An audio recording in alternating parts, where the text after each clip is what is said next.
Fame is the spur that the clear spirit doth raise, that last infirmity of noble mind, to scorn delights and live laborious days.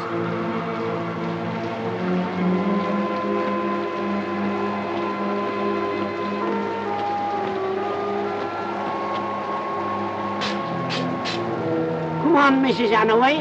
Hunters will be going before you got your stays on. Up there gets Georgie, lad.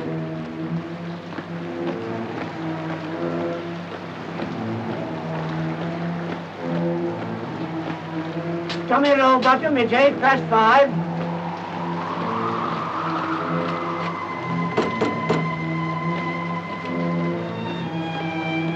You up, Mrs. Redshaw? High time's getting on.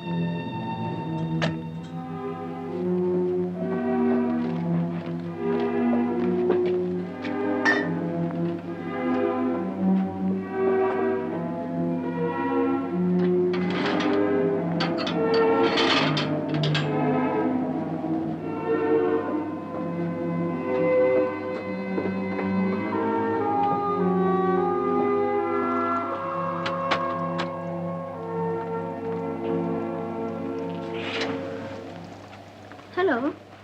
Hello, son. What are you awake for? You go to sleep. Dad, I'm off now. It's all ready. You've only got to put the kettle on. All right. See he has his breakfast properly. It's a nasty morning. And get him off to school in good time. He was late yesterday. Don't you worry. I'll see to him. Wish I could go for you, morning like this. Well, you can't, so you stay where you are. Well, goodbye, son. Mind you come straight home from school this evening, see? And you and Arnold keep away from that Tom Hannaway. All right, Mum. Goodbye.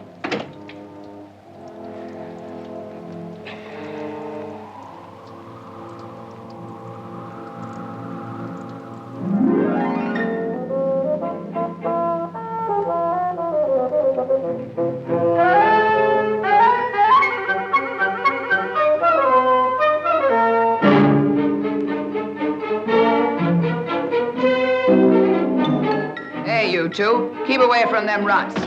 Them rats are valuable. Lean it down there. Junk, no good to nobody, not worth taking away. What do you think a lot like that's worth? 2 rats, please. What, 2 rats? You barmy. Here. Take this and think yourself lucky. It's worth more than 1. Hey, look at that board. My decision's final, see? You can have a book for that. And if you bring me the rest of it, I've got a nice doorway, see? Well, do you want it? All right. That's the idea. That's a good idea. Get a book and a door and you can read it all. Very good idea, wouldn't it be? To have every kid in the street reading his own. Where should I be? But you said you'd give him a door if... That's what you thought, I said, Arnold Ryerson. But the price of one end of a bed is a book. So the price of the other end's a book. That's sense, isn't it? Wish I had a rat.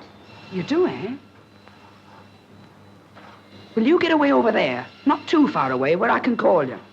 Then when I get someone here, I'll call to you and say, you was here and saw me buy this. Whatever it is. What did I pay for it? Then you just look down at my hand. And if I hold up my thumb like this, you say 6pence. 2 fingers, you say a shilling. And so on, see? But we don't know what you gave for nothing. What's that matter, Arnold? This is business. Here.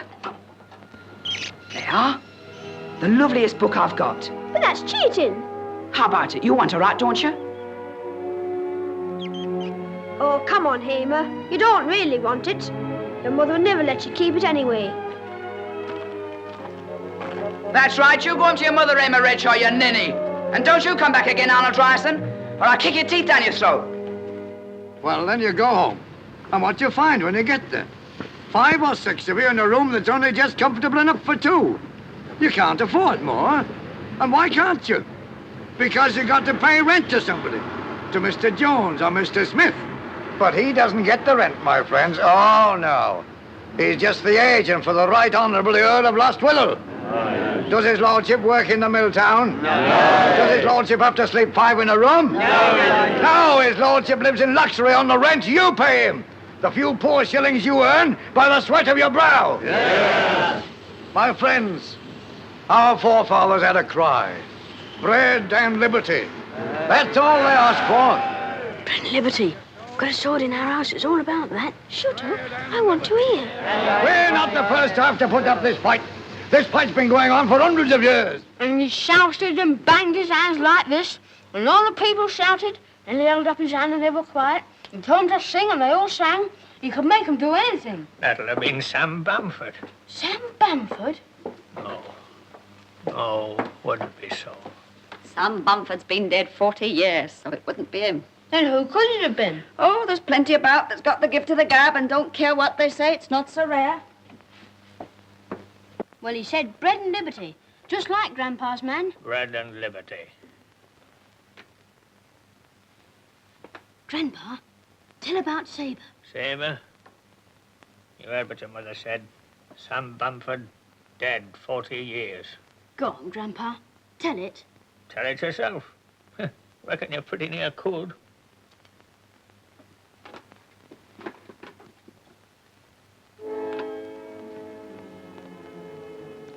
(1819) it was, and the Battle of Waterloo was 4 years before it.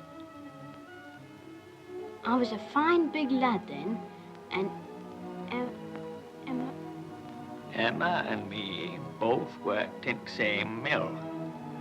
But we didn't go to work that day. Nobody didn't. It was like a holiday, with everybody in their best clothes and singing and the band playing. And there was Sam Bamford with green leaves in his hat. And he says to me, "Come on, lad, you two make handsome pair to march at head of column." I said, "What's it all about, Sam?" "You'll see soon enough," he says. "It's about bread and about liberty. We're going to march into Manchester, and it's all got to be orderly and respectable and no nonsense." I never saw anything like it. A number of people. Poor Emma was tired when we got there, and there were so many of us we couldn't move. If only we'd known. If only I'd thought. And then he came at us like mad. I said to Emma, "Get behind me, love, and hold on to my coat." And I started to push my way through. And then I saw him on his grey horse, with his sabre all bloody. I couldn't believe it till I saw the people begin to fall. I shouted to him, "What are you doing, you crazy fool? You're a poor man like us, aren't you?" And then he was on us. I saw the sweep of the sabre, and he was gone. When I got up and turned to Emma, she was dead.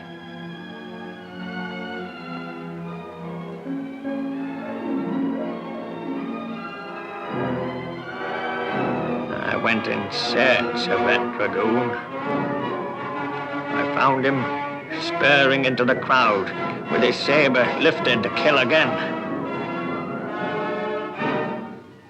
The sabre fell from his hand, and I picked it up and carried it off and hid it, and kept it all through the years. There it is then, young fella, a sabre from Peterloo. Waterloo, 1815, when we beat Bonaparte. Peterloo, 1819, when harmless people were... Mind you, I never quite see what Sam Bamford and them was after, but it weren't no harm, and they didn't ought to have killed people like that. Maybe when you're older, you'll see what it means better than I ever did. Waterloo, 1815, Peterloo, 1819. Good lad. Dad, for goodness sake, don't have that damn bloomin' old thing. Now, come on, son. Why not go upstairs and read your book?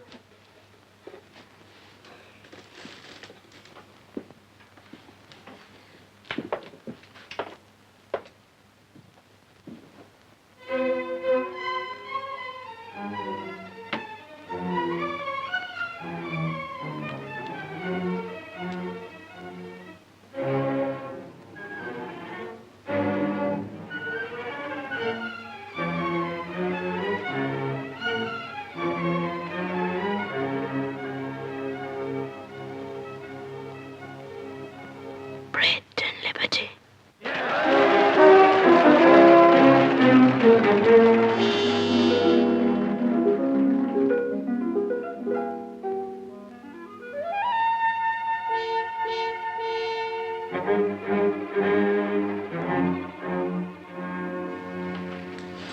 Hamer.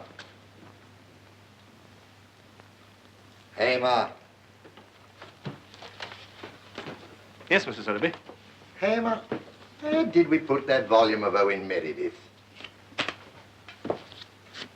I've got it back here, Mr. Sotheby. Ah. Thank you. There you are, sir. Thank you. Thank you.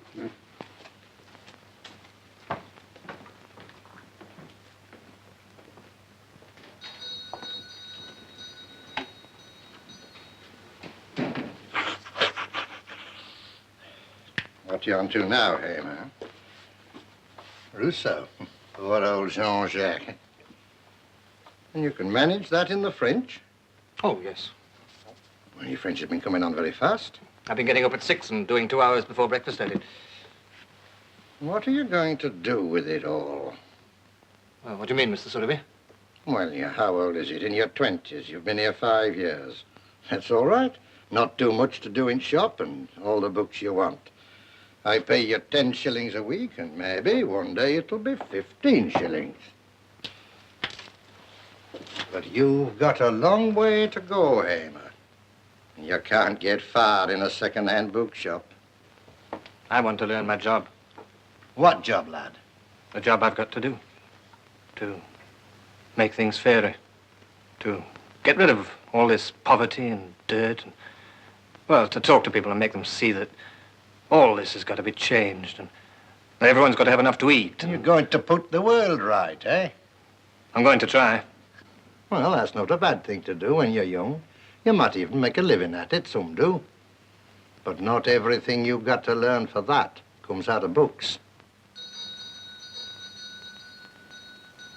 Here comes your pupil. Good afternoon, Miss Artingstall. Good afternoon. Good afternoon, Mr. Bradshaw. Good afternoon, Miss Artingstall. What revolutionary stuff has he been giving you now? Oh, student's introduction to Karl Marx. I don't know what your father would say. Neither do I. Luckily, Daddy doesn't read much. Well, if Hamer turns you into a radical, I disclaim all responsibility. Well, have you read it? Yes. At least, All of it? well, it's a bit solid. Solid, but not hollow. I think it's all rather horrid. Oh, of course it is. For the rich.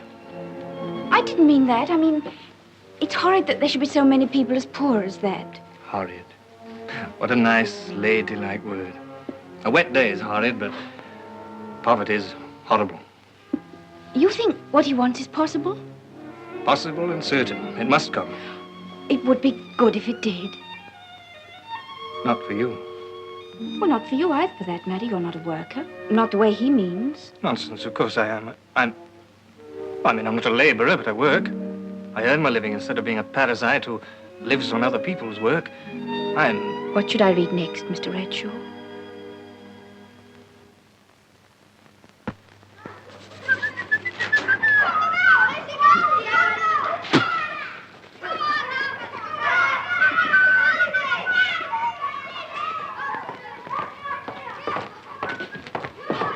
Hello here, my lad. Hello. Sorry to hear about your granddad. He did pop off sudden, didn't he? Aye, it was sudden. I only heard about it this morning, you know. Fair took me back. Nobody guessed how ill he was. What's you and your mother going to do now? I shouldn't reckon the two of you'll get very fat out of old Sotheby. No? I was going to say, if he was looking for a job... What? Well, I want somebody with me, you know, to go down to market in mornings, pick up the stuff. I've got a lot of interests, I have. I've hardly got time to get around properly. What would you pay? 15 shillings a week, a bit more as it grows. It's heavy work, you know, some of it. All right, I'll do it. When do I start? 5 o'clock tomorrow morning, lad.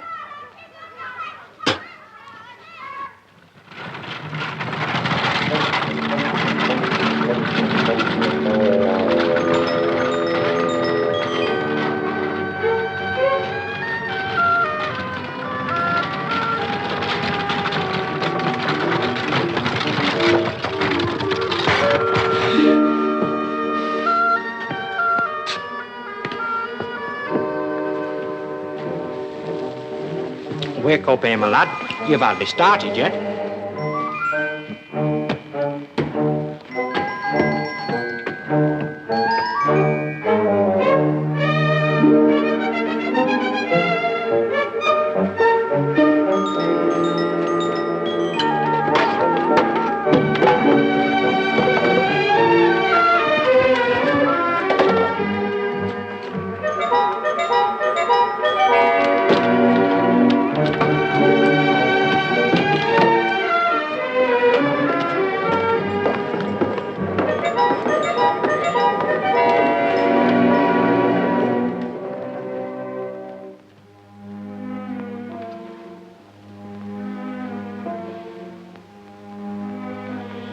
Hamer.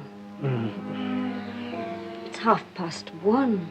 3 hours' time you'll have to be up. You must get some sleep, son. Sleep. Sleep never got anyone anywhere. But you can't work all day and all night, too. You'll kill yourself. I'm dead now, Mum. This is going to bring me alive.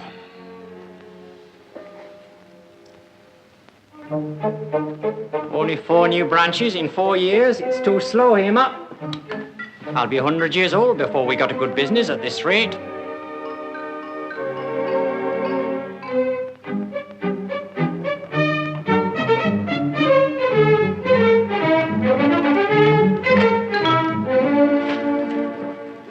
Hamer.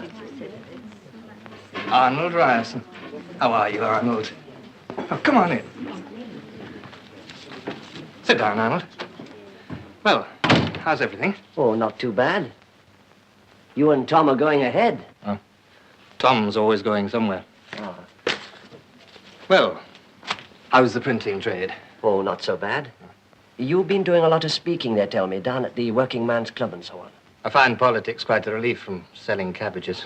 Would you like to do a bit more to it? How? Well, old Rochester, the old MP for St. Swithin's, has died. Yes?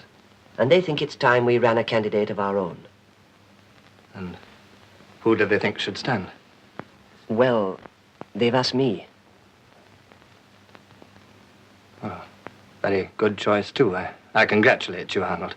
Thanks, Hamer. I don't need as much chance of getting in, you know, but we might give them a fight. The union's pretty strong there. Of course, that's the only reason they asked me, because I've been doing the organizing. Who's backing you? You mean money? A Miss Lighthowler, chiefly. It won't cost much. Of course, I got no money. Who's against you? Lord Liscard. Old Lostwithiel's son? That's right. What I wondered was whether you'd come over and give us a hand, Hamer. Oh, you mean speak? Yes. Nothing formal, I don't mean. Just a few words from the audience like to get things going. Well, if you don't mind something impromptu. Of course not. You've got the gift of it anyhow. Well, I'll expect to see you then. Well, if I can get away. Goodbye, Arnold. Goodbye and thanks.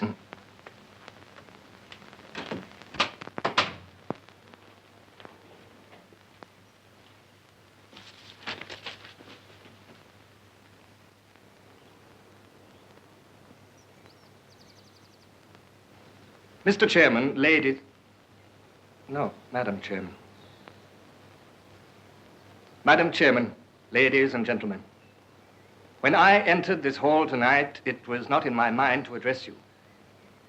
But there are times when the words that leap, that spring spontaneously to the lips. Hey, you! What are you doing here? Reading. Is that a crime in England? Reading? You're trespassing, my lad. This is the Earl of Lothistle's property. You walk yourself off and be quick about it. I'm doing no harm. No harm, you be off. You spit when you speak. Do you do it on purpose or can't you help it? Look, lad, none of your lip. You get out and get out quick or I'll... You'll what? I'll show you.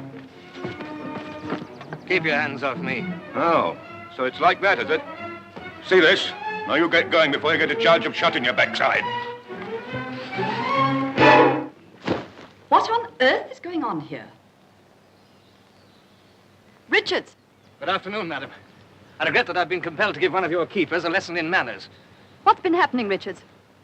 This young fellow's trespassing and throwing paper muck about, your ladyship. This is private property. Will you kindly go? Yes, madam.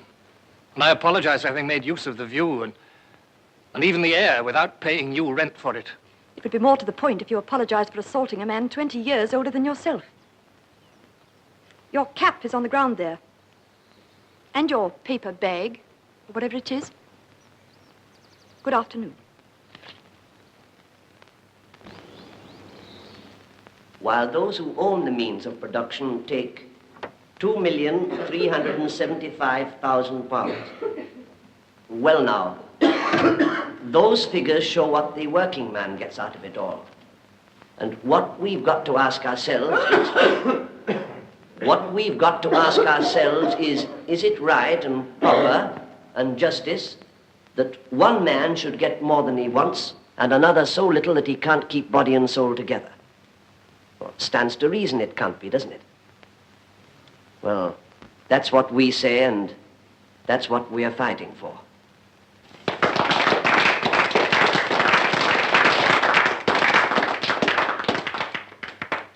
Now, ladies and gentlemen, any questions for the candidate? Come along now. Don't mind if you agree with us or disagree, as long as we get the thing talked out frankly and intelligently. Madam Chairman. Ah, yes, sir.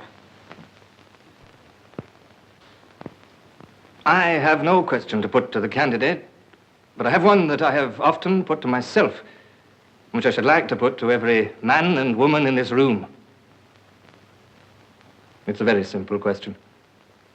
You and I were born poor, born without rights, born to labor all our days, to keep roofs over our heads, to get a bare living for our loved ones. Yet some few others, with no gift, no special virtue, are born to ease and luxury. The houses we live in are theirs, and we must pay to live in them. The very fields which, with unconscious irony, we call our land, belong to them. And if we enter their fields, we're bustled off as vulgar trespassers. Why is this? My friends, you will remember our Lord's question to the Pharisees. Is this from heaven or of men?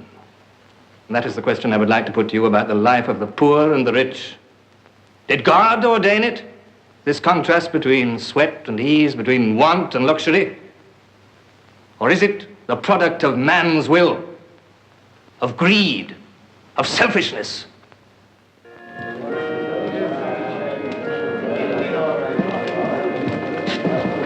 Hamer, that was grand. What wouldn't I give to be able to do that? Nothing. No, they just needed something. Where's your next meeting? Tomorrow at Fortingley. Oh, but tonight. There's no time to be lost. I've no hall booked for tonight. Well, get me a box or a cart or anything. We'll go down to the Market Square. What, now? Yes, now. Well, oh, you haven't met Miss Lightowl, have you? She's the chairman of our campaign committee. Good speech, young man. Oh, it was nothing. Maybe, but it sounded all right. My niece says she knows you. How do you do? It's years since we met. Yes. I hardly expected to meet you on a Labour platform. Oh, but don't you realize I'm one of your converts? Well, come on, Arnold. It's a long way to Westminster. Next stop, the Market Square. You coming? Of course he's coming. We're all coming. Lead on, young man. Oh, come on, Pen, dear. For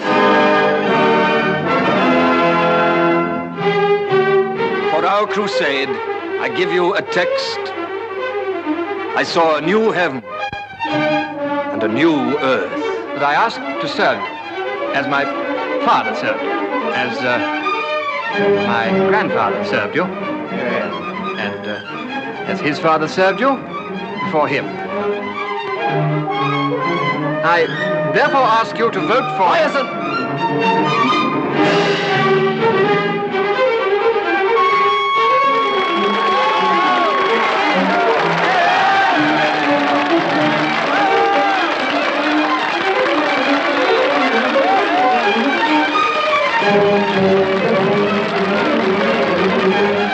Good morning, madam. Is your husband voting for Mr. Ryerson and freedom? If he doesn't, he'll get biggest hardin he's ever had in his life, Mr. Radchaw. Gentlemen, I beg of you to listen to me, gentlemen. Please, gentlemen,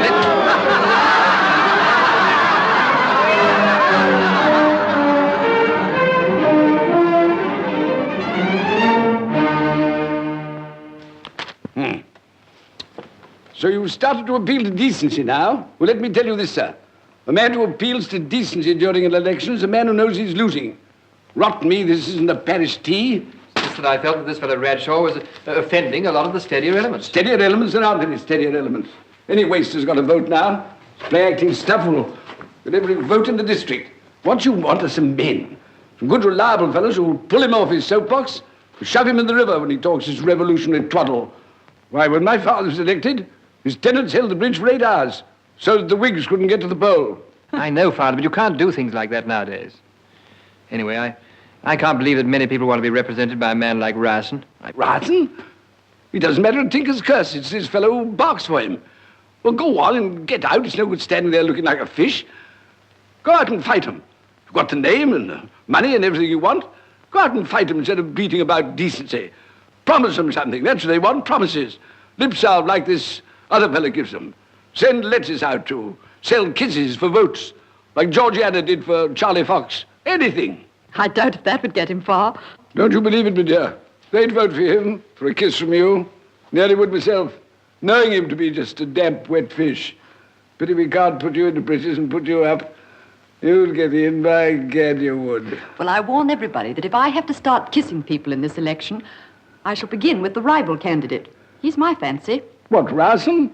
That ninny? No, the other one. Bradshaw. I don't admire your taste, Lettice. He's very handsome, isn't he, Buck? Yes, my dear. He'd look even prettier still with a rotten egg in his eye. Well, go on, get on with it. You better go with him. He's not fit to cross the street alone. Come on, Charles.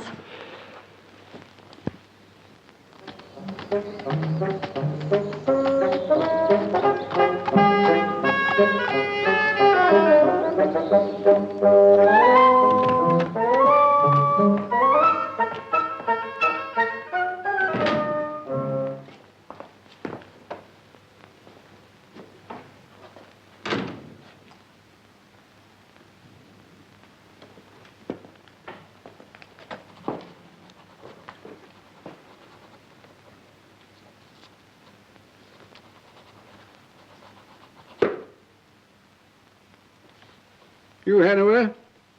Aye, my lord. You, tenant of mine? Aye, my lord. I see. Well, look, I don't have radical tenants. I'm no radical, my lord. Aren't you, though? Nay, I'm one of the old school myself. Don't you employ this chap, this Bradshaw? Aye, my lord. Good Tory to employ a chap of that kind. Won't do, anyway. Either he goes or you do. See? Look here, my lord, the places I got from you I pay good money for. Better than you ever had for them before. If what you're saying to me is if I don't do this or don't do that, you'll give me notice, all I can say is, well, go on, give away. I'm not a widow with 6 kids, you know. I can find somewhere else and I can pay for it. So if there's nothing more you want, I'll just be saying good morning. So you won't get rid of this chap, eh? I'll do what I think's good for my business, my lord. Good morning. Mr. Hathaway. Aye, my lord. Come and sit down and let me put this to you another way. Well, I hope it's a better way than the last one, my lord. Yes. I ought to have seen you a man of some independence. Sit down and let's talk business. Business, my lord? Well, that's the thing. I'm always ready to talk with anybody. Now, this man Bradshaw, he's of no real importance to you.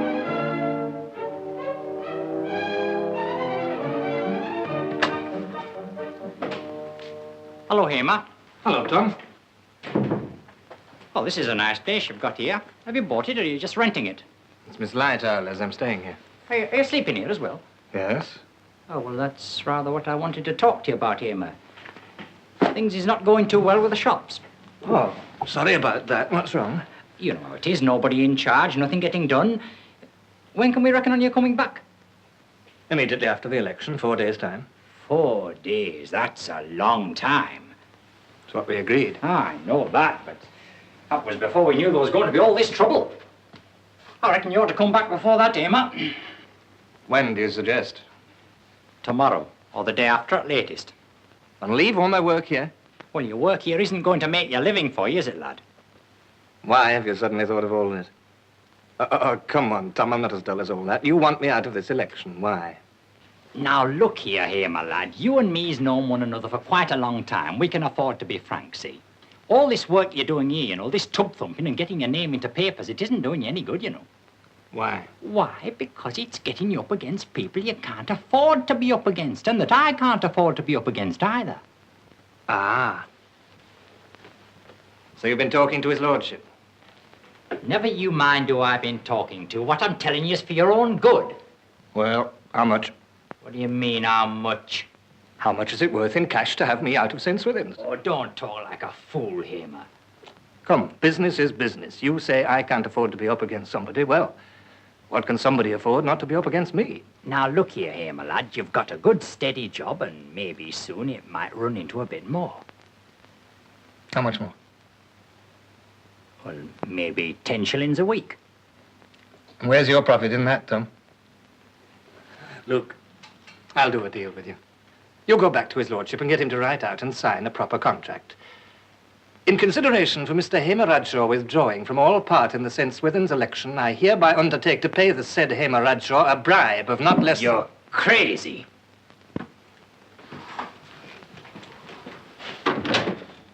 Goodbye, Tom. All right. But don't think you can come back to me for a job, that's all. I don't think so. From now on, I'll have to manage selling brains instead of cabbages. And, Tom, this time I'll try and sell them without putting dirt on them to make them weigh heavy.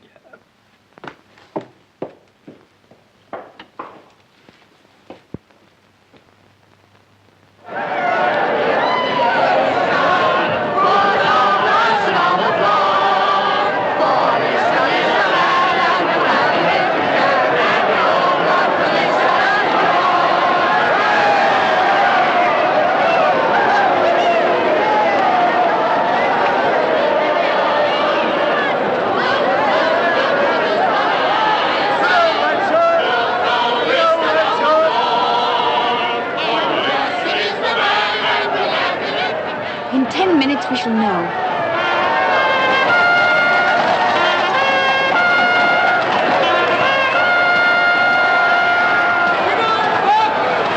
There you are. There you are. That'll show you who your benefactors are. Good old Buck. Good old Buck. Hello, there's Mr. Redshaw. Talking to greengrocer. How do, Redshaw? Back to the carrots tomorrow morning, eh? Somebody offered me a bigger bribe to go into another business. What sort of business? Cheap Jack? That's the man you want to watch. Maybe all right this time with a bit of luck, but you watch that fella.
Within 2 years, old Lost Withiel will die.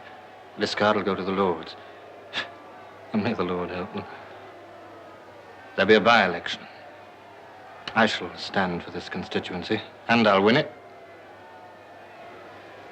Will you help me, Anne? Yes, Hamer. If I can. That's the first step. Only the first. What are the other steps? They go a long way, out of sight. Yes, they can go wherever you like, as far as you like. Anne, come here.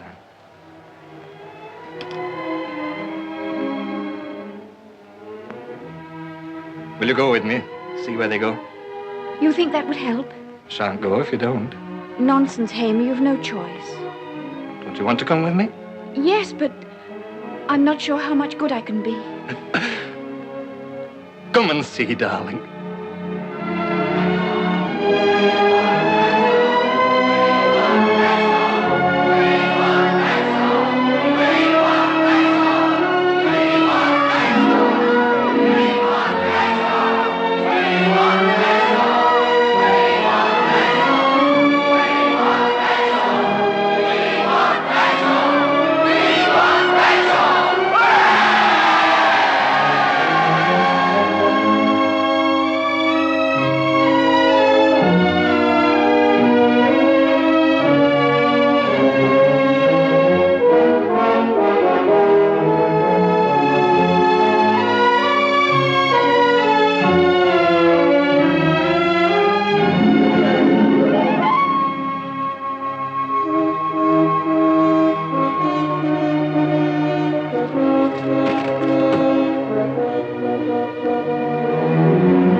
Honourable members on the other side of the House have called us agitators. We accept that title proudly. And we shall continue to agitate until we have driven home the lesson that at the root of all our troubles lies man's inhumanity to man. That's splendid. I think it'll raise the tone of the debate above the usual squabbling level. There's only one thing. What? When you're talking about working conditions, couldn't you introduce some example of... I've just said that the misery and squalor... Yes, darling, but they're so used to hearing words like that. Couldn't you tell them what misery and squalor really means to a working family? Well, my dear girl, it simply doesn't fit. I can't suddenly introduce a Mrs. Jones or a Mr. Smith. I suppose not. It was just that The trouble with you is you don't understand the technique of public speaking, particularly speaking in the House.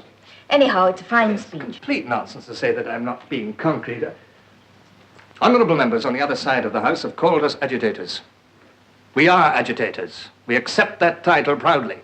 We agitate for the widow struggling along on 10 shillings a week in a leaky hovel. For the miner coughing and sweating as he hews. Yes, that's it.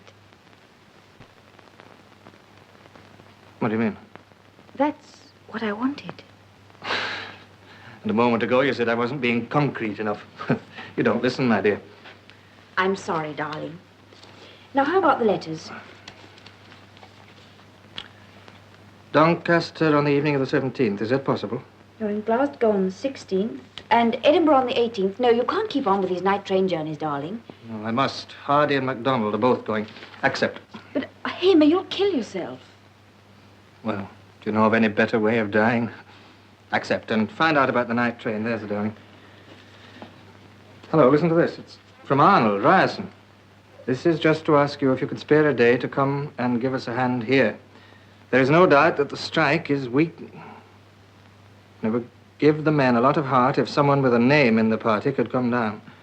I've done all I can my way. What we want now is your sort of thing. Poor old Arnold. You know, he's one of the best organizers in the country, but not a spark of spirit. Well, they've been out 5 weeks. Some of them will be nearly starving. It's not easy to raise many sparks against that. Isn't it? Wire that I'll come right away. But you haven't a day free this week. Then I must make one. This thing matters.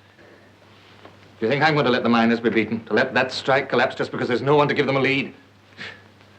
The press have been crowing that it can't last another week. Well, I'll make them crow on the other side of their faces. Arnold's right. What's wanted is my sort of thing, and by God, they shall have it. Hamer, Yes. You won't forget you're pretty strong meat on an empty stomach. I'll remember that, darling.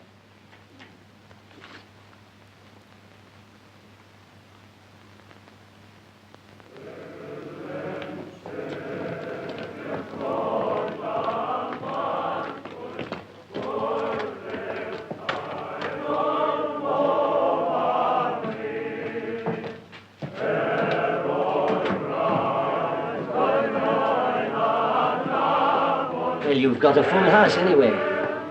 You see, Hamer, what they want to be shown is that what they're doing is of some use. And that you chaps up in London realize it. What they must realize is that this is a fight.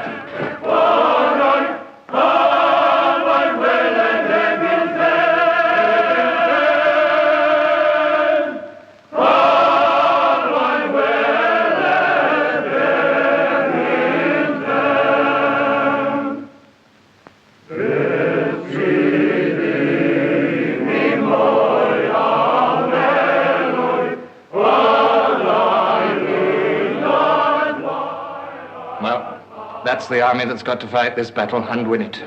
Down here, when they say fight, they mean it. I've had to hold them off any sort of violence pretty hard. We don't want too much talk about armies, Hamer. They brought the troops down here already. Well, let's get going.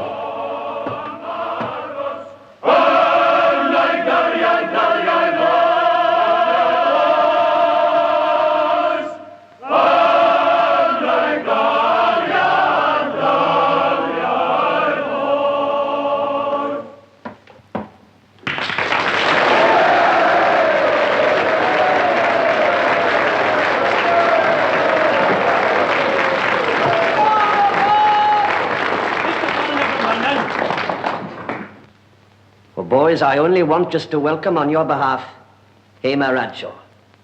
Now, you know all about Hamer. I want him to be able to go back and tell them in the House of Commons that the miners of South Wales are solid behind this strike, and they're going to win. Hamer Radshaw.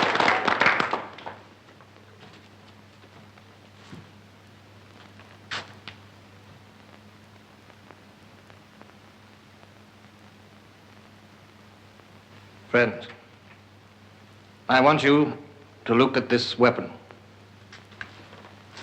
A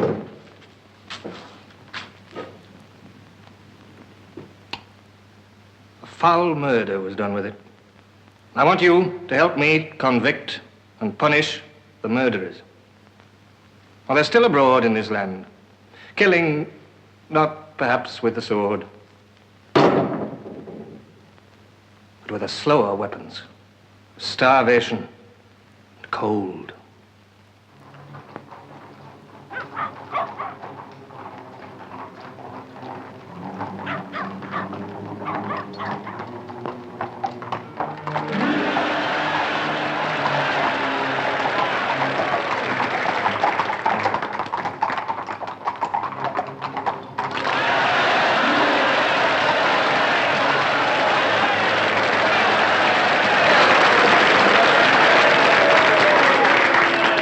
What change has there been? I ask you what? 100 years of civilization, we say. But those years have not civilized the treatment of the worker. The workers at Peterloo asked for bread, and they called it an unlawful assembly, and cut them down, men, women, and children. You ask for a living wage, and the answer is starvation for your wives and your children. There was only one possible answer to that charge of the dragoons at Peterloo. What was it? Yes, you know it.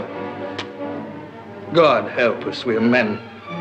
We see our wives and our children suffering and starving before our eyes. As men, what can we do? Are we to go crawling back to take what's sneeringly thrown at us? Or shall we, as men, be ready to throw our very lives into the balance to win this struggle?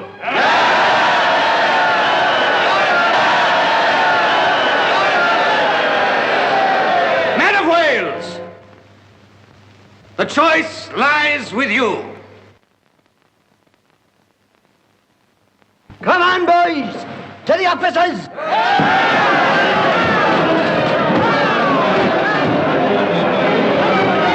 Steady, boys! You opened your down that table. Stand steady, boys! Won't be stopped now, Arnold. Come on.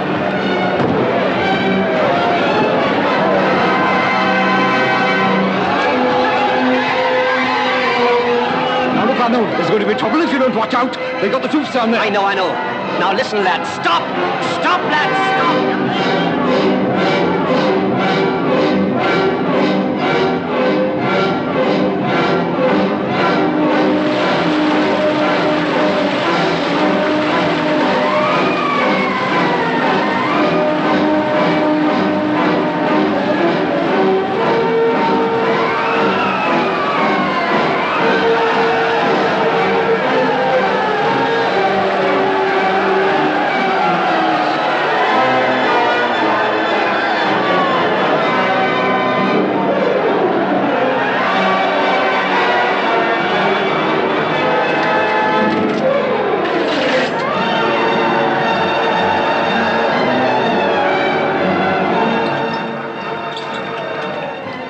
Ryerson there?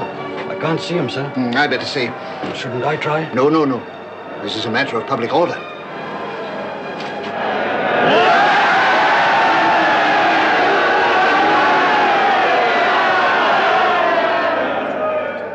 Now be quiet, everybody.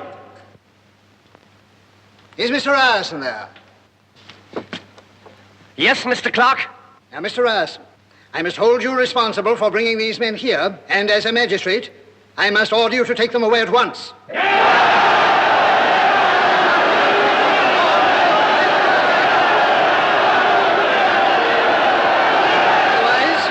I shall have no alternative but to read the Riot Act.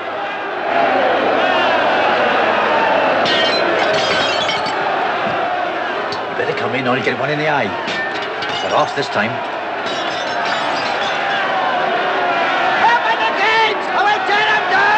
Our sovereign lady the Queen chargeth and commandeth all persons being assembled immediately to disperse themselves.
Arnold, you'll have to come along.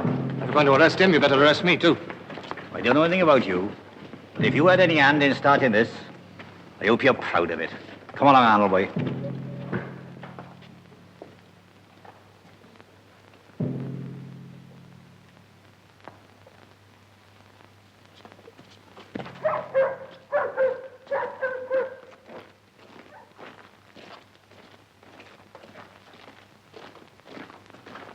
Mr. Radshaw. Mr. Radshaw.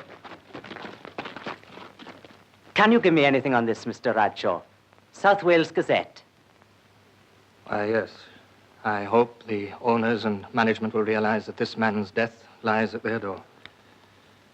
However statesmanlike the leadership may be, it cannot argue men into sitting quietly through growing want and misery. It's being freely said, Mr. Radshaw, that the whole thing arose from a speech of yours. Mine? Yes, that you worked them up to attack the officers. Look, friend, I don't know what your politics are, and I don't care. But if you value honesty in public life, you'll nail that lie at once. Well, we were told that you used the word fight rather a lot, didn't you? And showed them a sword and so on. If you tear bits of a speech from its context, you can make it mean anything.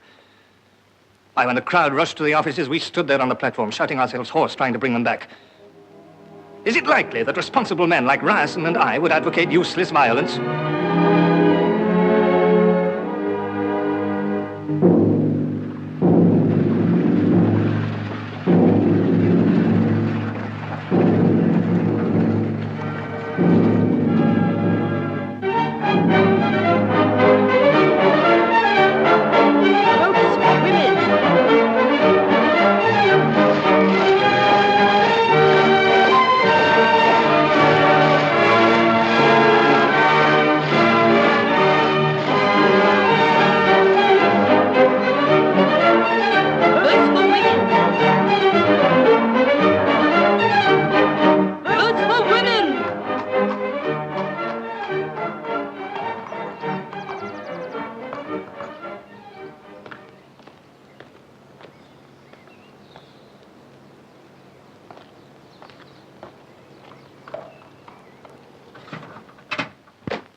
Hello. Hello, darling.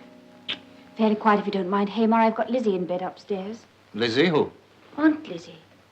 Why is she in bed?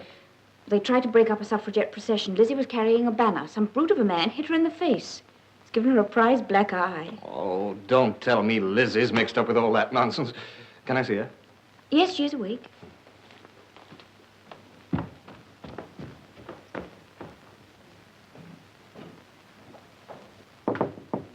Come in. Why, Lizzie. Hello, Hamer. What have you been doing? Agitating like no lady. Look nice, don't I? A man did that. Mm-hmm. On purpose? Don't know what he had in mind. He hit me with his fist. But why? Doesn't hold with votes for women. Well, nor do I, for that matter, but I don't go around hitting them. You say you don't. Here you are, Anne. Here's your first job, right in the home. And he means a vote in the House. Lizzie, you mustn't do this sort of thing. Really, you mustn't. Bit long in the tooth for it. You might get seriously hurt. But seriously hurt this time. Hurt like the very dickens. You might get something worse. Might get something better. Might get votes for women. My dear Lizzie, do you think men will ever allow petticoat government? Do you think big businessmen will ever allow power to the Labour Party? Oh, that's an entirely different thing. They can't stop us. Nor us. Little booklet. Wrote it myself. Poor English, but good arguments. You read it. Take him away, Anne, and bring him back when he's seen the light. Go on, I'm going to get up in a minute. And talk to him about it at breakfast, lunch, and dinner. Oh, and in bed. Some of our members say that's very effective.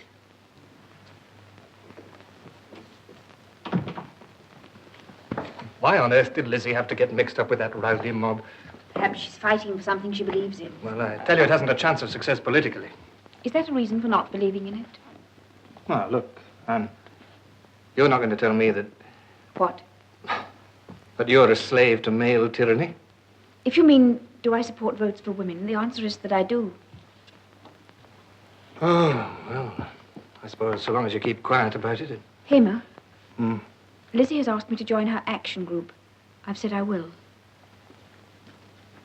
You mean she wants you to march in processions and carry banners? Yes. My dear Anne, be reasonable. Well, if you won't consider your own position, you might at least consider mine. Yours? Well, yes, I've made a certain reputation both inside the house and out of it. Although I say it myself, I'm regarded as a coming man. It's absolutely essential that nothing should happen to damage my standing. And it would damage your standing for your wife to preach what she believes in? Why, yes, yes. All these processions and free fights. I've marched in processions before. But these women are simply crude agitators. But Hamer, aren't we all agitators? Aren't you one? Agitators, said like that. There are times when agitation is justifiable, but after a time one needs something else. What? Well, a certain amount of, shall we say, statesmanship. Oh, Hamer. If you believe in votes for women, I see no reason why you shouldn't press for it, but without all this nonsense. Did you see any reason why the miners in South Wales shouldn't just go on asking politely for a rise? You've no right to cast that up at me. You know very well that what happened in South Wales had nothing to do with me. I believe in fighting and fighting hard, but I've never supported hooliganism. Never, never. Hamer.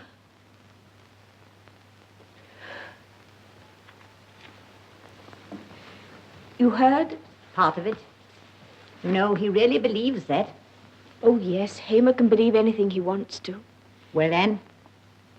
I shall go on, of course. Be sure. There's no doubt about it. Besides, Hamer would want me to. Sounded like it. I mean Hamer as he was. Hamer as he still is under all this statesmanship. Oh, Lizzie, I'm afraid. I know, my dear, so are we all. But must is must. Votes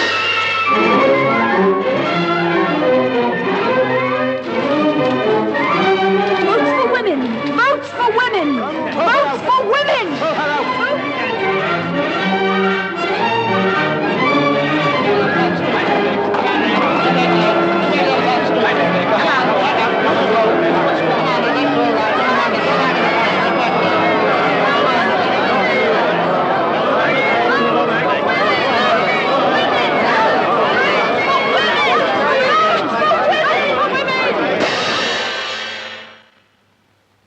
Not as a well-known leader of left-wing thought that Mr. Radshaw speaks to us tonight, but as an Englishman, and as one of the most thoughtful of our younger statesmen. There's no need for you to do anything less than I can, dear. He's an MP. The decision was to cover every meeting addressed by an MP. Good girl. Foreign policy represents something that stands above party. Mr. Radshaw.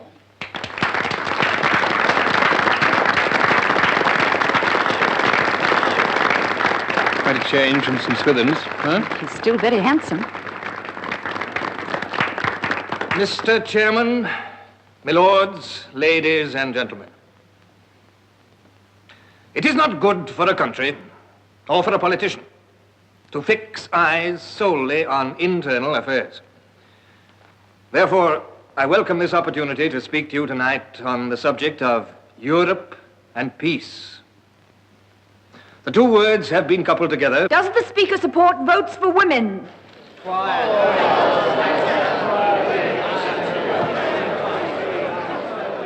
I do believe it's his wife. The subject before the meeting, madam, is Europe and peace. Your question is therefore... Buncombe, answer. Vote for women. Vote for women. Vote for women. Vote for women.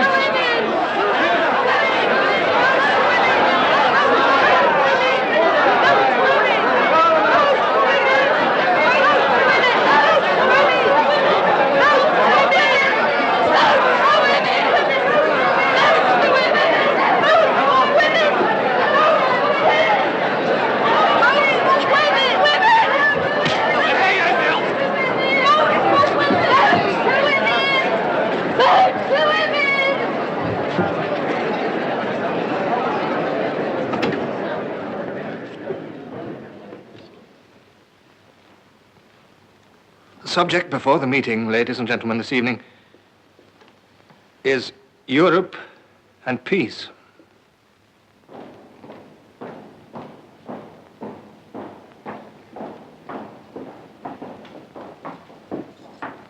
How long has Bradshaw been on hunger strike now? 4 days? Nearly 5, Doctor. What do you think, Charles? We can't leave him much longer. How does she seem? Oh, she's just not there when you speak to her.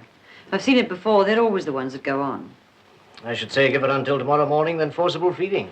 Nothing else for it. I hate that business. Better than just letting her slip off. I don't like the look of her. Chest's not at all good. All right.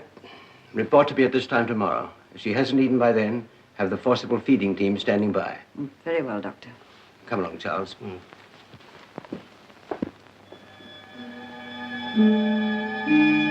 subject before the meeting, madam, is Europe and peace. Well, come on, Arnold. It's a long way to Westminster. But these women are simply cruel agitators. I shall stand for this constituency, and I'll win it. The subject before the meeting, madam, is Europe and peace. Is Europe and peace. I know, my dear, so we all. Must is must.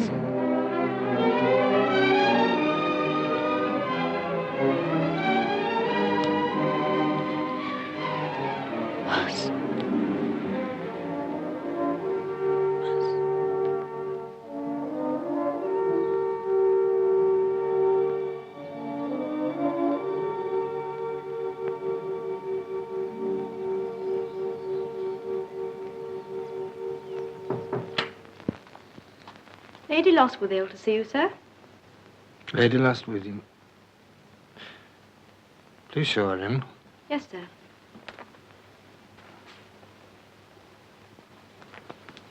Mr. Bradshaw, I do hope you remember me. But of course. I've seen and admired from a distance, since those days when you knocked Richards down and sent nasty things about us at St. Swithin's. Oh, that was a long time ago. Longer than I care to remember. Won't you sit down, Lady Lostwithiel? Thank you. I hope you'll forgive this intrusion, but I was anxious for news of your wife. My wife is in Holloway jail. Yes, I know. There's hunger strike business and so on. But is anything happening? I mean, is the Home Office acting? But, my dear man, surely you're doing something about it. I respect what my wife has done, and she wished it to be this way. I dare say. But if you don't do something, she may die, purely because the papers get mislaid. You know the Home Secretary? Only as a political opponent. Well, I only know him as a darling old bore at dinner. But he's quite nice. Supposing I were to go and see him. That's too kind For of you, old Lady Lang Lostwithiel. Syne. Besides, my sympathies are entirely with your wife and the other people. I think they're perfectly splendid. You mean you're a suffragette? Rather. I'm afraid I don't do things like your wife. I just haven't the courage. But I give a hand in other ways.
Dear old Freddie was very nice.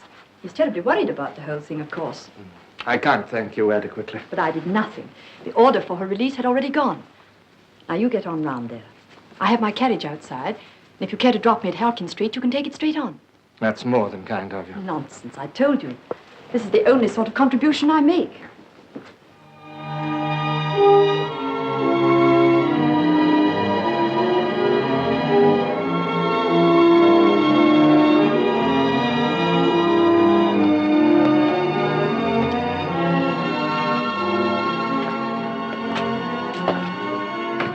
Thank you very much. I can manage now. Goodbye.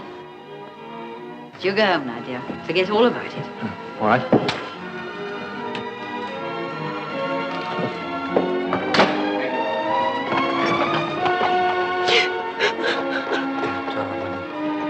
Darling, don't. It's all right now, you know. I've got you. Don't cry. I'm not crying, really. It's so lovely. Soon be home now. Then you can go to bed and rest. Then we'll go away somewhere. Somewhere right away. What is this? What, darling? The carriage. It's awfully grand. Lady Lostwithians. Lady lost with you? The St. Swithin's one, you mean? Yes, I happened to meet her and she offered it. But why? Oh, partly because she's a suffragette herself, I gather, and partly, as she put it, for old lang syne. Yes, it is rather funny, isn't it? No, steady. Steady.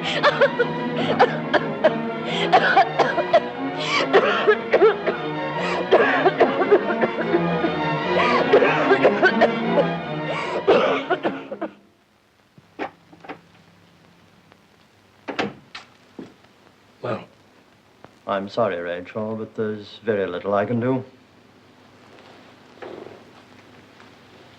No chance at all. There's always a chance of some sort, but I think you should be prepared to lose her. Was it this starvation business?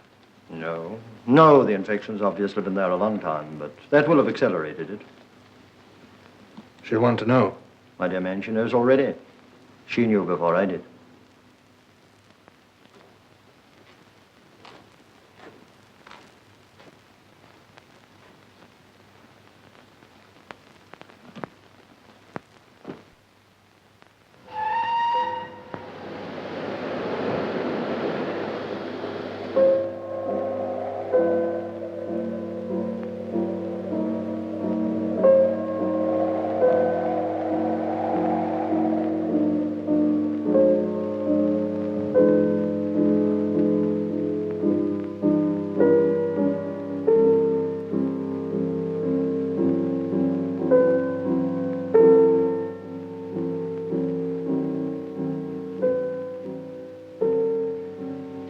I don't know that I like this housekeeper business. You'll probably get hold of some awful woman who'll make you marry her.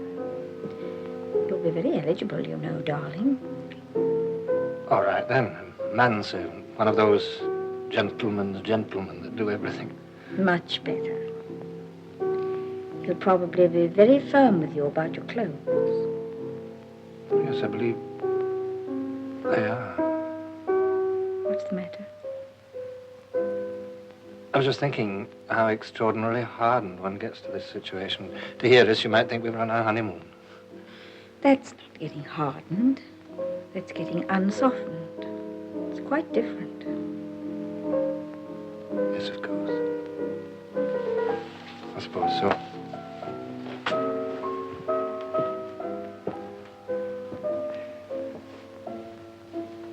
Anne, will you tell me something? If I can. What shall I do over my work? Do? Shall I go on? Of course. After what's happened? Go back into public life to speak and write and wrangle. But that'll come right, darling. Of course it will. I suppose it may. Hema, there's something I've got to tell you. Something that'll hurt. Nothing you could say could hurt me, my dear. Oh, yes, it could. But I've got to say it now, or not at all.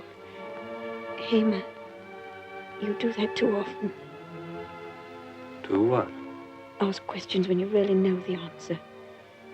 You know you couldn't leave politics. It's your whole life. And yet you pretend to me, and yourself, that you might. You stand on a balcony, darling, and look out at the mountains and talk about whether you'll go on. But it's all play acting. You mean I'm insincere? No, it's not quite that. But you watch yourself in a queer way from outside. And you behave as you think that man you're watching would behave. I don't know how to put it, but It all comes from outside somehow instead of from inside. How long have you felt this? A long time. Almost since I first knew you. It must have been very unpleasant to live with. Oh, Hammer, darling, don't be angry with me. I wouldn't have told you, but I can't stay with you, and I'm so afraid it'll make you unhappy. And you're so good when you don't do it. Anne, darling, don't. It's perfectly true. I know it's perfectly true. I'm nothing but an actor. No, you're not. That's just the point. It's only sometimes. But it terrifies me. Well, there's nothing in the world to be terrified about because I do know and I can do something about it. And you will remember. Yes, darling, I will. Truly. If only you could get back to like it was when you used to lecture me in the bookshop. Oh. Or like it was when you first came to St. Swithin's. Get back. No one ever get back. One gets older and becomes more experienced and sees better how to get things done. Oh, yes, I don't mean that. It's just, I'm afraid you might change your mind about what needs to. Darling, how could I? I was born poor, and my whole life has been dedicated to the service of the poor. Things may change, my circumstances may change, but... Well, could you really believe that that could change? Anne, look at me. Tell me. Could you believe that? I believe in you, Hammer. I always have. Darling, Anne.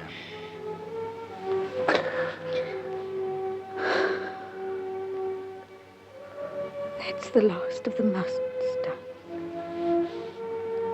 Must? Things I had to do. Horrible, frightening things I couldn't get out of.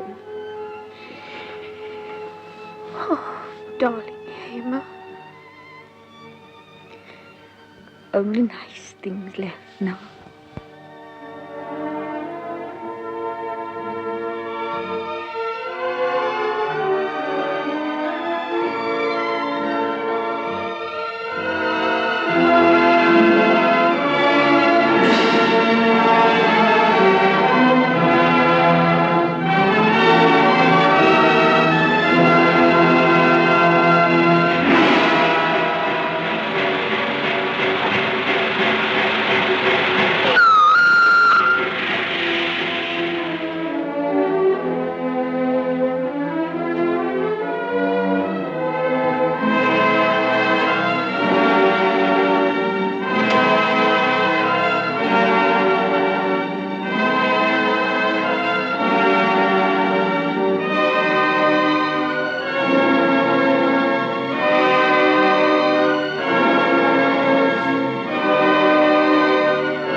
Mr. Ryerson's called to see you, sir.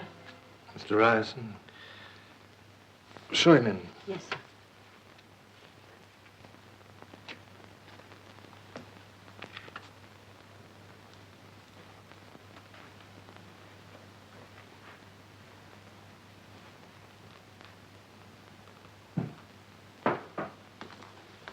Oh, hello, Hamer. Nice of you to come, Arnold. Well, being up here on another thing, I've just come in to say all the usual things. Thank you. Sit down, Arnold. Thank you. Penn sends her love and sympathy. She's not in London? No, she couldn't get up. Hamer, I know this is no time to talk about other things, but you seen the papers? Not for days. I'm afraid I'm completely out of touch. There's going to be a war, Hamer. You mean over that Serbian thing? Aye. The Germans have demanded a passage through Belgium, and we've sent an ultimatum to Germany. Have we, by gum? Is the cabinet solid on that? Near enough. Morley'll go, I reckon, but that's about all. What's the party doing? Well, there's a split. Hardy and MacDonald are standing out. I reckon Henderson will go in with the government. You're the man that matters in South Wales. Where do you stand? Well, I don't know, Hamer. I've been preaching non-violence all my life. Don't see I can back out of that as soon as it comes to a test. Can we stand out? I don't know, but I reckon we can try. If we stand out and yet the country goes to war, we shall get nowhere. Arnold, if we play our cards right, this may be a great opportunity. To do what? For Labour to take its place in the government and increase its prestige. Maybe you're right, Hamer, but I'd have said it was an opportunity for Labour to stick to its principles. Yes, but my dear Arnold, we must deal with things as they are. Everybody disagrees with war in principle, but nobody's such a fool as to let his principles interfere with his practice. Why, I'm sorry, Hamer. I didn't mean to come and start an argument. Not with things as they are with you. That's all right, but I just don't see that the line you're taking is practical politics. I never said it was. But then I suppose I'm not a practical politician. Well, I better be going. Wait a minute. I'll go along with you. I must go and see MacDonald. It'll be a tragedy if he insists on standing out.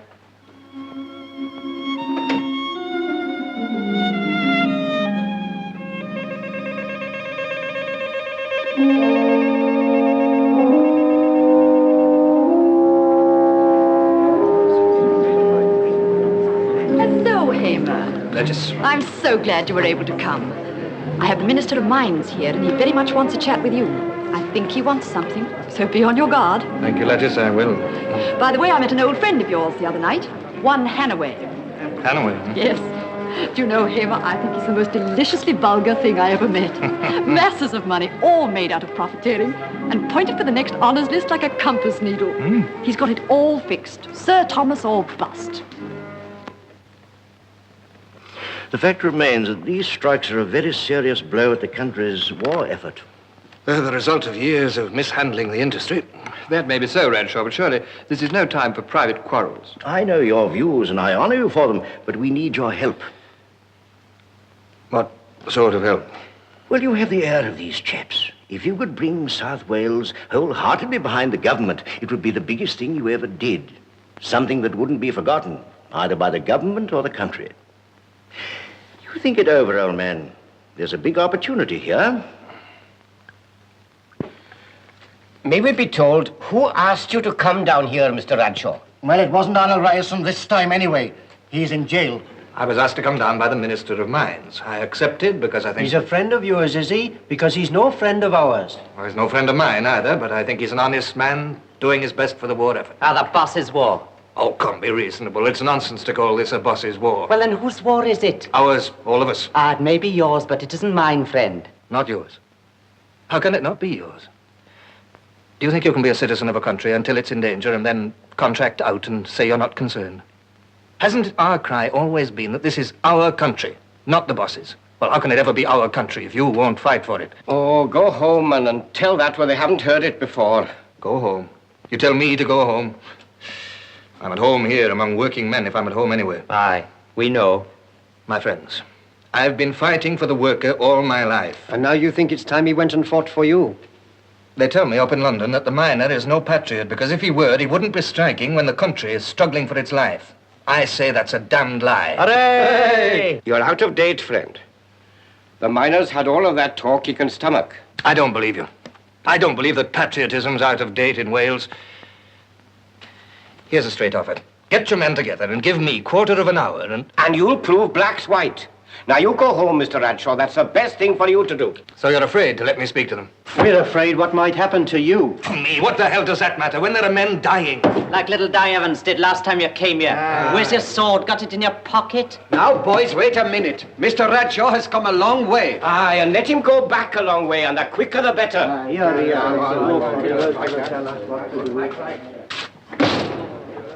Trying to show wider issues to a crowd of working men is like trying to show a picture to a blind man. It's a rotten job for a man like you to have to make yourself unpopular with the rank and file. One can only do what one thinks is right.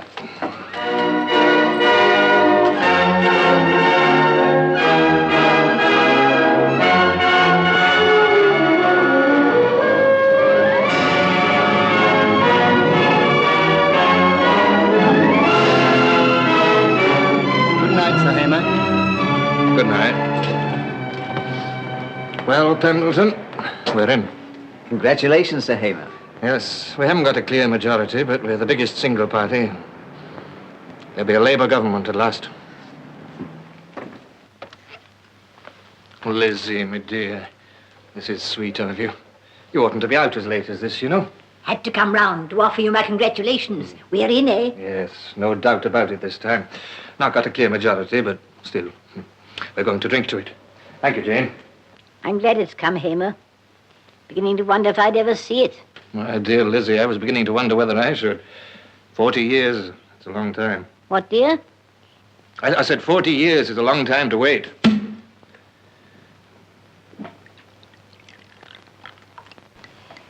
Only 2 glasses. There should have been more. Yes. Wish old Arnold were here. We've had our disagreements, but there's no one's done more for the party. You know his wife's dead. Pen? Yeah, she's dead. Died last month. Pen dead. Everybody's dead. Ought to be more people here, not just you and an old trout like me. All the people from the old days. General, victorious, but where's the troops? All killed. Or gone. Well, never mind. Here's to us, and to victory after 40 years. God bless you, my dear. Do you know yet what they're giving you? I saw Ramsay today. He asked me to take internal affairs. Foreign affairs? No, internal affairs. Well, well. Here's to it, my dear. Another glass. No, Hamer, no more. Long past my bedtime. Just came in because I had to. Thank you, my dear. Still got that old sword, I see. Aye, that's always gone with me everywhere. Got a sheath for it now. Yes, I had that made. That's rather nice, isn't it? Very nice. Keep it bright, dear.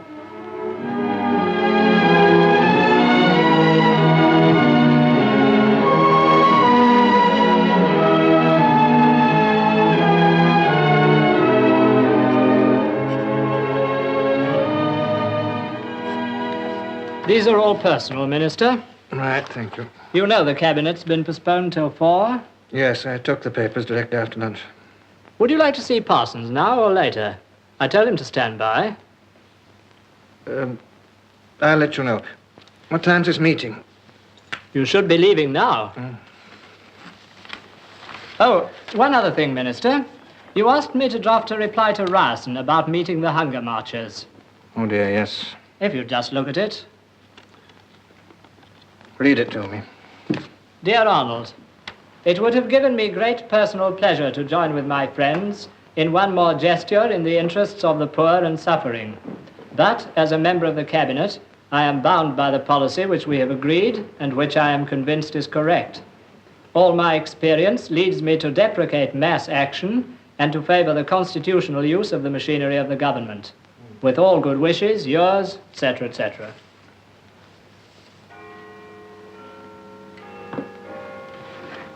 Just the right note. Get it off at once.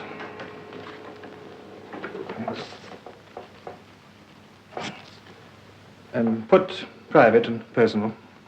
Thank you, Minister. Saucepan ball, and then we are the top.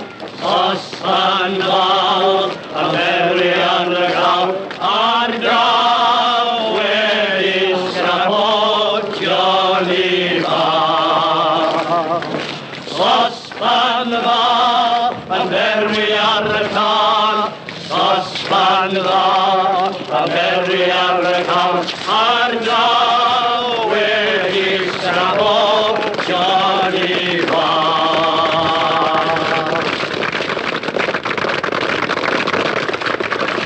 Well done, comrades. Well marched. All right, lads. 10 minutes for a cup of tea.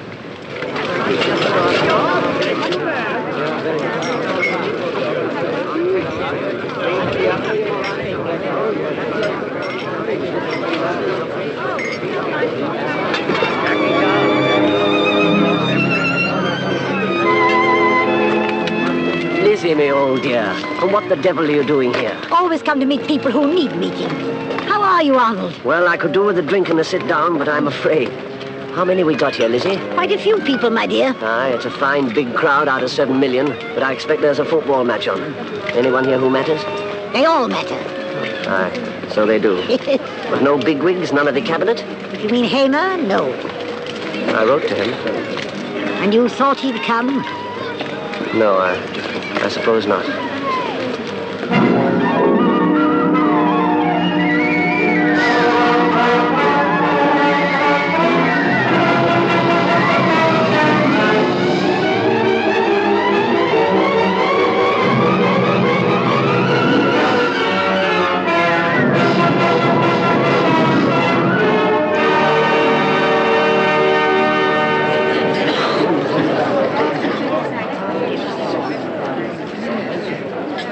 Well, Sir Thomas, why so pensive? I was just watching the lads running poor old Amer around over there. If you doubt me, try looking at your own figures. Millions going out to keep men in idleness. I was up in Glasgow last week. There's one blast furnace working on the whole of Clydeside. But no government that took a really strong line would last 5 minutes. You know Redshaw pretty well, don't you? Aye, as well as most people, I suppose. The whole thing should be treated as a national emergency. That's it. All pull together and stop squabbling. Ideally, yes, but... Well, you chaps in the saddle, you've got plenty of support, I can tell you. From the opposition? I'm absolutely sure of it. Do you seriously mean that... If you people give a lead and call for national unity, you'd have every decent element in the country with you. Isn't it the same up north, Hannaway? Well, I wouldn't know very much about the decent elements. You see, I'm only a businessman. But anyway, why pick on Hamer here? Chaps like him and me, what's had to work our way up from the bottom, we have to tread careful. Why can't you go to the Prime Minister? Well, confound it all, Hamer's the most influential man in the cabinet. Maybe, but don't you let 'em kid you, Hamer. You're sitting pretty. You can't afford to make mistakes. You're very kind, but at the moment we're not discussing my personal welfare. Circulate, darling. Circulate, please. Hamer, you come with me. What did you want to say that for? I'd got him groggy. Well, you see, Hamer's an old pal of mine. He takes notice what I say to him, in a kind of a way.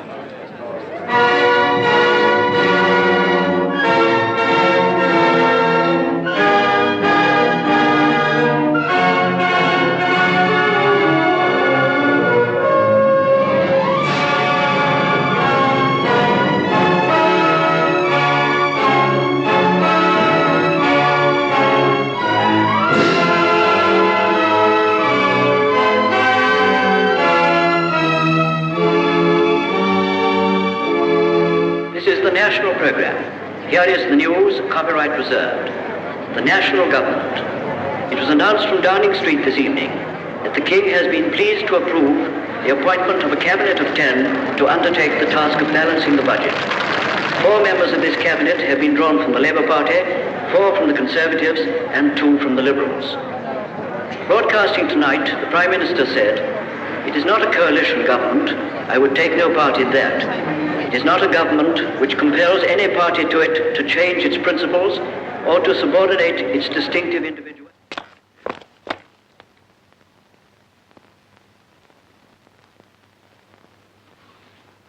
Oh, hello, Arnold. All right, Pendleton. You're to be at the palace at 10, Sir Hamer. It's 10 to now. All right. I'm sorry, Arnold.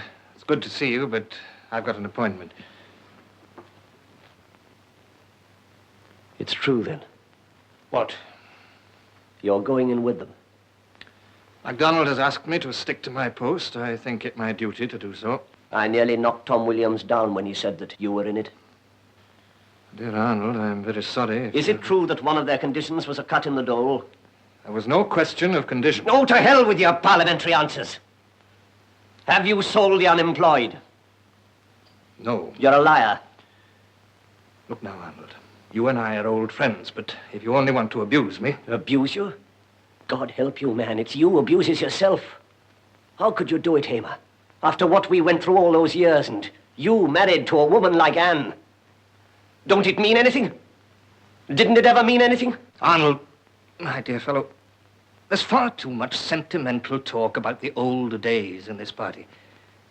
We're no longer a little bunch of enthusiasts speaking at street corners. We're the men who are responsible for the welfare of this country. It isn't a personal matter. It's a matter of finance, high policy. I know I'm very sorry, but I really must go. Must? There's no must about it. You could do it yet. Send your car away. Ring 'em up and tell 'em to go to hell.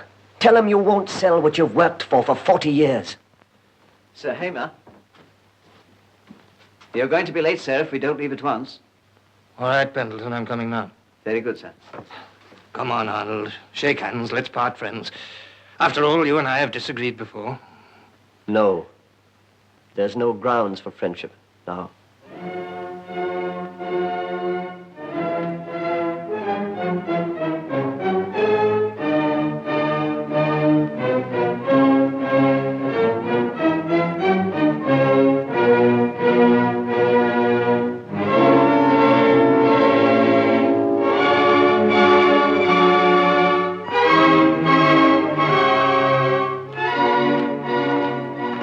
Hamer, my dear, how nice to see you.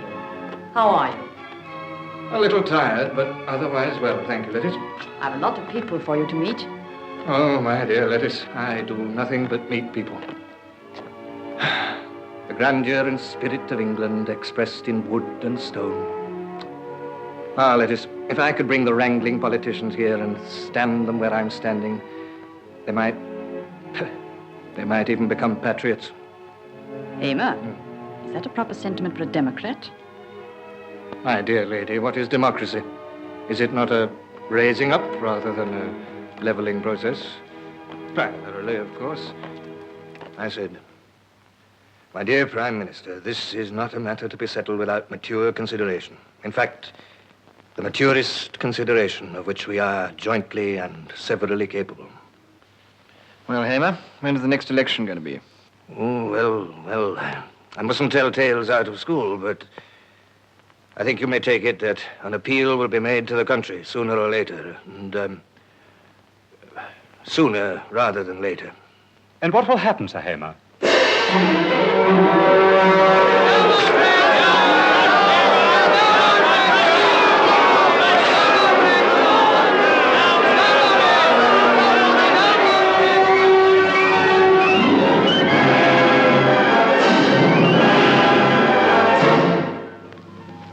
Prime Minister, thank you for your most kind letter. I am too old a hand to be disturbed by political defeat, but I'm now nearly 75. Accordingly, I shall not seek re-election. And the question of finding me a seat does not arise. I was deeply touched by the suggestion in your last paragraph. As you know, I have been, in the past, an opponent of the system of hereditary titles. But as I have no children, It would perhaps be possible if His Majesty were so pleased to confer such an honor on me, to accept without sacrifice of principle. Yours, etc., etc. Get that off at once, will you? Yes, Sir Hema.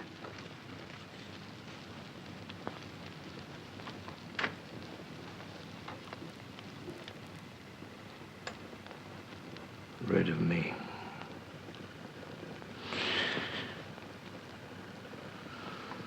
Rid of me.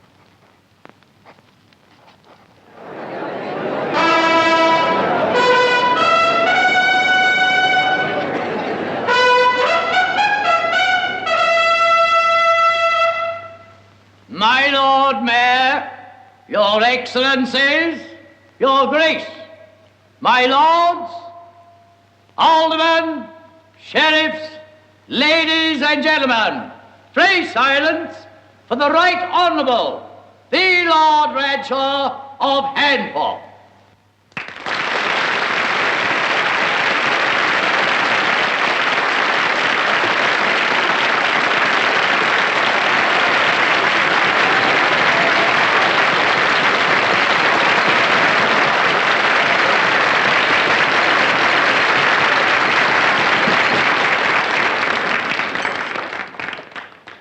My Lord Mayor, Your Excellencies, Your Grace, my lords, ladies, and gentlemen, or if I may use a shorter form of address, my friends.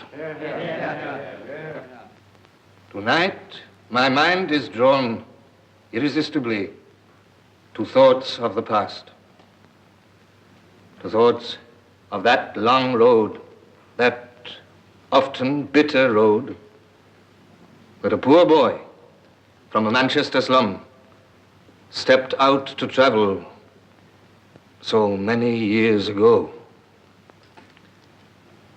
Ah, my friends, it has been a long road, and many have fallen by the way. There must be few, if any, here tonight who can remember the beginnings of that journey.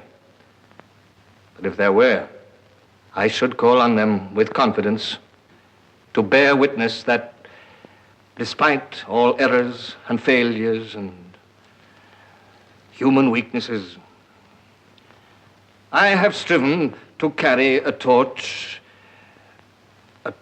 of fundamental principle, which no personal consideration has ever been allowed to dim.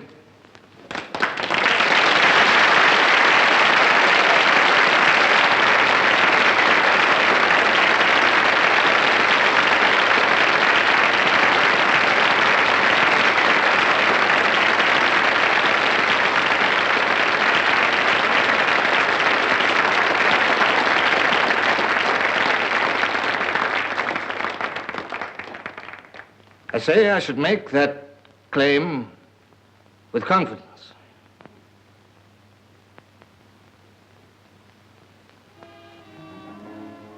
With complete confidence.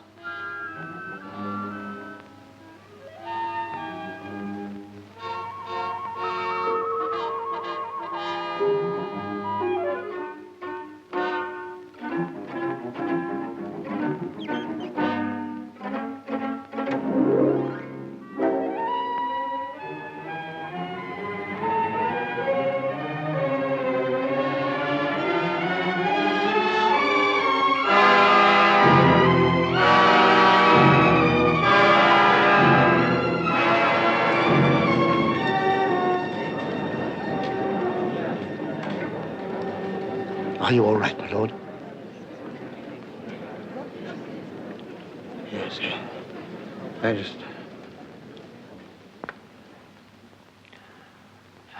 I say with confidence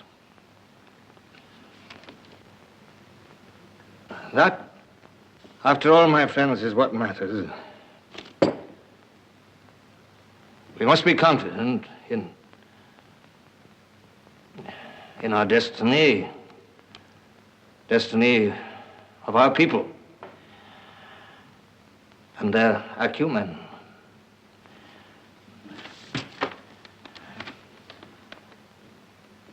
And don't forget, my friends,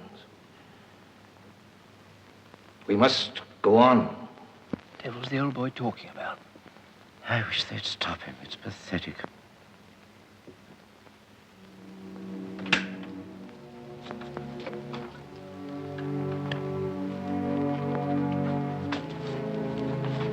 You ought to cut down on these affairs, my lord. They take too much out of you. No, quite all right. Just a slight fit. Giddiness.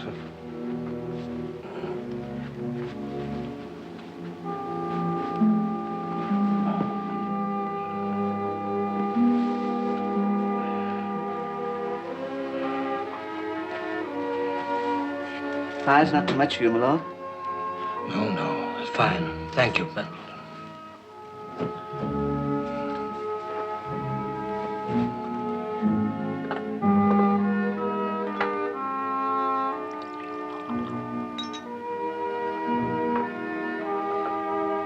You will ring, my lord, if you want anything. Now get up. Yes. Don't fuss. I don't want anything. Just be left alone. Very good, my lord.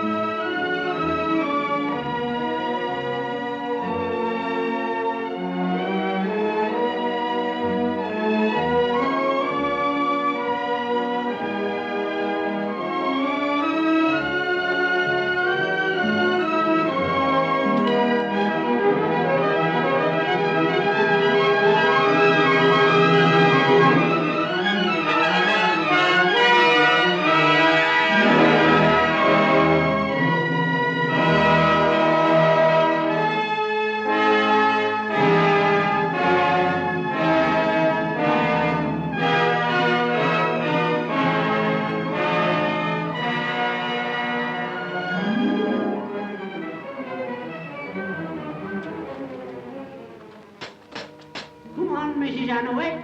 Others will be going before you get your stays on.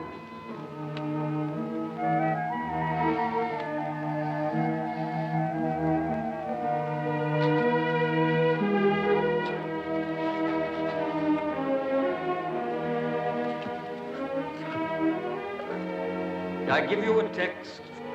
I saw a new heaven and a new earth.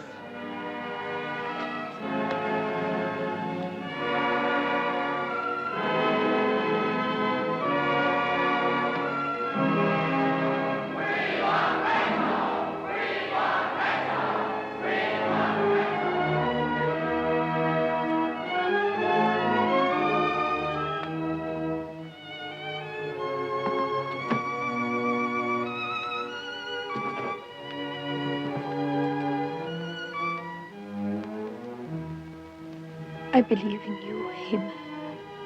I always have.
What's happened, my lord? Draw it. Draw it. My lord, you really mustn't exhaust yourself like this. Draw it. But it won't draw, my lord. Must have rusted in. Hasn't been drawn for so long. Give it to me. My lord, please.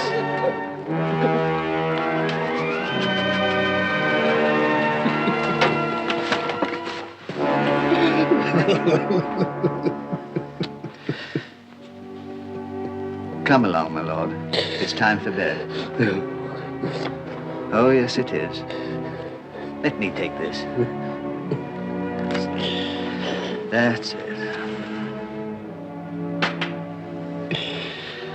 Now you can go to bed nice and quiet and read the report of your speech.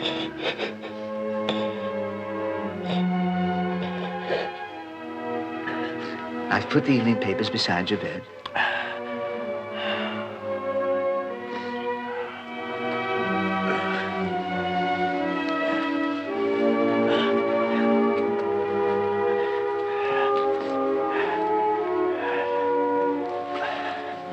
By the bed. Do they give it in full? Pretty near, my lord.